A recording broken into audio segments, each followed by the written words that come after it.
On commence ce cours par un rappel d'électricité. Vous connaissez les grandeurs. On va parler de résistance et dérésistance, un peu des condensateurs. Et on va surtout s'intéresser aux diodes lumineuses, les LED, que l'on va trouver dans beaucoup de nos exemples de programmes. Le microcontrôleur est entouré par des circuits périphériques et doit être alimenté par une source de tension avec ce qu'on appelle la masse, ce qu'on appelle le ground, le 0 volt. Et de l'autre côté, nous avons une tension qui sera dans tous nos cas 5 volts, qu'on appelle parfois le VCC au niveau des circuits intégrés. Alors la tension est donc de 5 volts. Le courant va dépendre du microprocesseur et des circuits annexes. Le processeur seul est dans les 10 mA. La résistance, vous connaissez la loi d'Ohm. La puissance s'exprime en watts, c'est le produit de la tension par le courant. L'énergie s'exprime en joules, mais on utilise peu cette unité. Au niveau domestique, vous connaissez le kilowattheure. Du côté des piles et accumulateurs, on parle de capacité en milliampères-heure, temps de milliampères pendant 1 heure, c'est ce que peut donner la pile. Cette capacité n'a évidemment rien à voir avec la capacité des condensateurs qui s'exprime en nanofarad ou en microfarad. Un petit problème pour commencer. Vous avez une pile 5 volts, un système microcontrôleur dont on a estimé la résistance à 10 ohms. Quel est le courant? Bien, vous appliquez la loi d'Ohm. Le courant, c'est la tension sur la résistance, U sur R. Donc, 5 volts divisé par 10 ohms, ça fait 0,5 ampères, 500 milliampères. L'ampèremètre que je branche ici m'indique une valeur différente, plus faible. Pourquoi? Là, il faut réaliser que des résistances, il y en a partout. Il y en a dans le fil, mais surtout, il y a une résistance très importante à l'intérieur des piles. 5 volts veut dire qu'il y a un processus chimique qui génère une tension de 5 volts, qui génère des électrons, mais ces électrons doivent traverser l'intérieur de la pile et ça implique une résistance non négligeable. Donc si on fait l'hypothèse que la résistance interne de la pile est de 1 ohm, on a une résistance totale de 11 ohms, donc un courant de 454 milliampères. C'est important de comprendre ce phénomène parce que si le moteur démarre avec un coup de courant non négligeable, vous allez avoir une chute de tension sur l'alimentation et il faut s'assurer que le processeur va accepter cette chute de tension. Bien, les résistances, vous en avez les grandes, vous avez la résistance des bricoleurs avec son code de couleur plus ou moins facile à décoder. Industriellement, on n'utilise plus que les résistances montées en surface, SMD, et vous en remarquez une petite quantité autour des microcontrôleurs. À quoi servent-elles? Eh bien, imaginez que vous avez une entrée sur un microcontrôleur. Vous ne connaissez pas la tension de cette entrée puisque elle est ce qu'on appelle flottante. Donc ça peut être assez séchant dans certains cas. On aime bien connaître l'état logique des lignes. Et ce qu'on fait, c'est qu'on câble une résistance assez élevée, de l'ordre de 50 kΩ, que l'on appelle pull-up, et qui va garantir que l'on a sur cette entrée une tension de 5 volts et pas quelque chose qui est mal défini, qui oscille, etc. On verra que cette résistance, on peut la programmer à l'intérieur du microcontrôleur.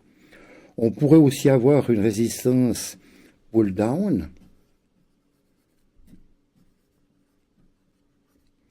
qui imposerait un état 0 volt. Donc ça, c'est les résistances d'étirage que l'on rencontrera à plusieurs occasions. On voit aussi des résistances en série, et ça c'est dans le cas où une sortie du microcontrôleur doit être protégé contre les courts-circuits, parce que si le microcontrôleur impose du 5 volts et que on a une connexion au 0 volt, eh bien un courant important peut s'établir.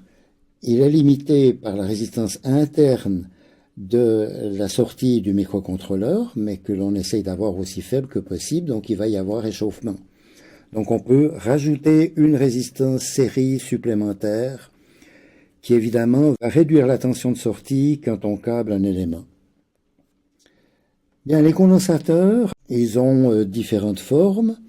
Les gros condensateurs sont utilisés pour filtrer la tension principale.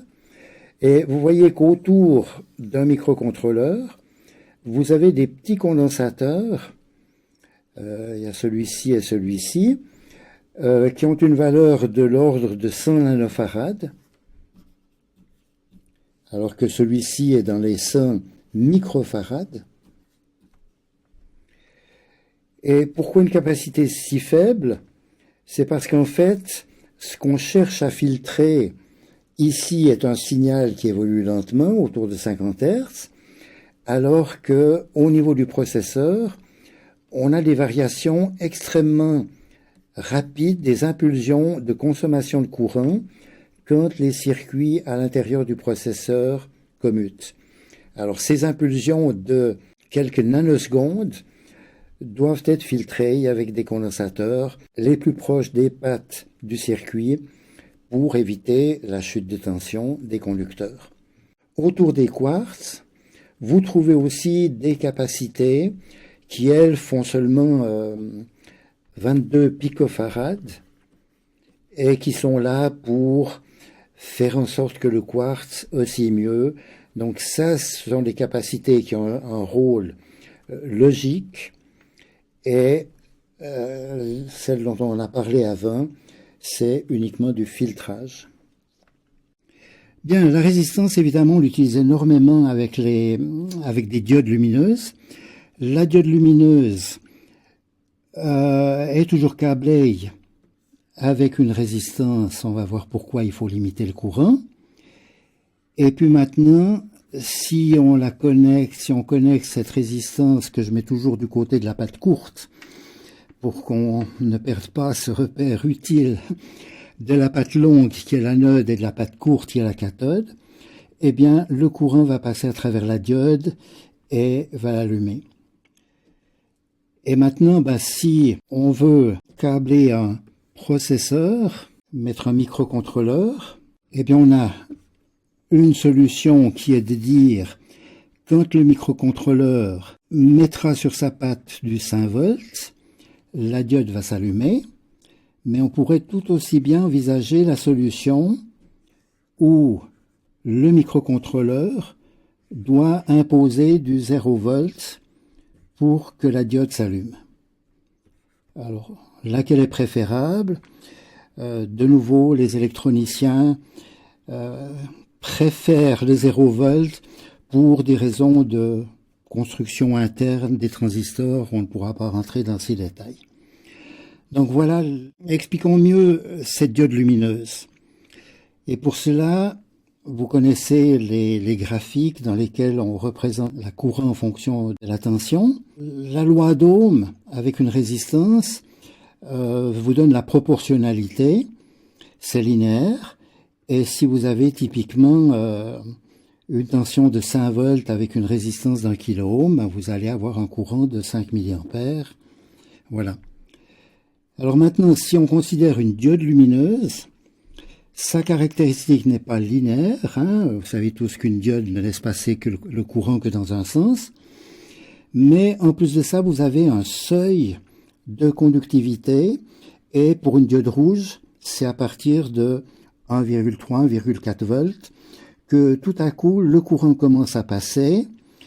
Et il commence à passer avec une résistance interne extrêmement faible, ce qui veut dire que la pente ici est très élevée.